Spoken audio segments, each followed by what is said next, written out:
اور معمولی سی بات سے کسی طرف مائل ہو جانے والی، اور جو ہے وہ کسی کو اپنی جانب اپنی اداؤں سے، اپنے ناز و نخرے سے اور اپنے عشقوں سے لوگوں کو اپنی طرف مائل کرنے والی ہیں۔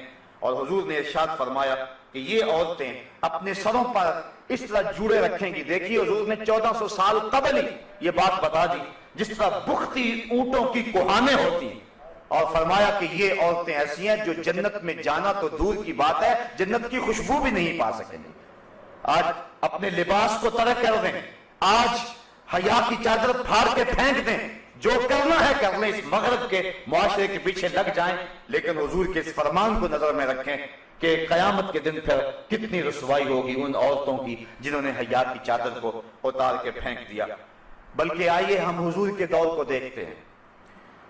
ابو داؤد شریف کے اندر روایت ہے کہ ایک خاتون کا بیٹا شہید ہو گیا کسی جنگ کے اندر، تو حضور کی خدمت میں وہ حاضر ہوئی، لیکن اپنے جوان بیٹے کی وفات پر اور اس کی شہادت پر حضور کی خدمت میں جب حاضر ہوئی تو صحابہ نے کیا دیکھا کہ اس کا پورا جسم جو تھا وہ پردے میں لپٹا ہوا تھا۔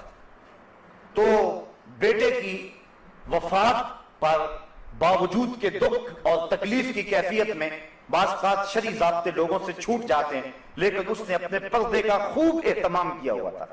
صحابہ نے تعجب کرتے ہوئے، اور تعجب جو تھا اس کو تحسین کی نظر سے دیکھتے ہوئے، کہا کہ تو نے اس حالت کے اندر بھی اپنے پردے کا اتنا التزام کیا ہے؟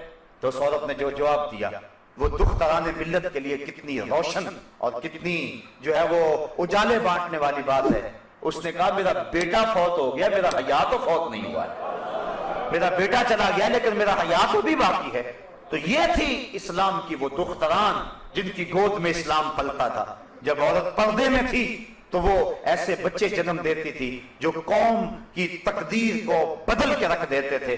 اقبال کہتا ہے تو نہ دانی کہ سوزے کے راتے تو دیگر گوں گر تقدیر عمر را۔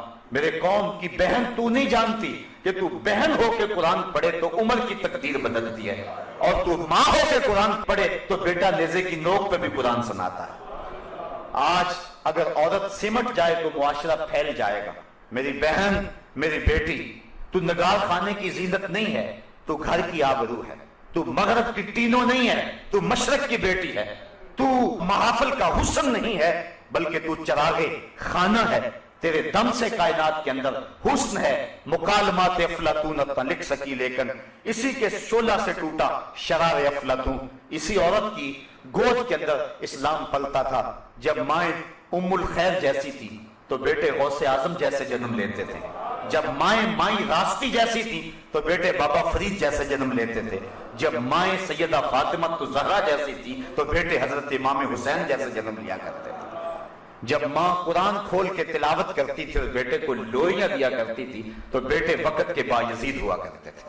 لیکن جب مائیں ایک طرف بیٹے کو دودھ پلا رہی اور دوسری طرف تھرکتی ہوئی تصویروں پہ نظر جمی ہوئی ہے تو پھر بیٹے وقت کے بایزید تو نہیں ہوں گے، وہ اداکار اور ایکٹر ہی بنیں گے، وہ بے حیا ہی بنیں گے، حیا کا مادہ ان کی آنکھ میں نہیں ہوگا۔ تو اللہ تعالیٰ جل شانہ نے خاص طور پہ ارشاد فرمایا اور عورتوں کو کہا کہ وہ اپنی نظر کو نیچا رکھیں وَيَحْفَظْنَ فُرُوجَهُنَّ، اور اپنی پارسائی کی حفاظت کریں۔ سب سے قیمتی جوہر کسی شخص کی آبرو ہے، اگر آبرو باقی نہ رہی تو کیا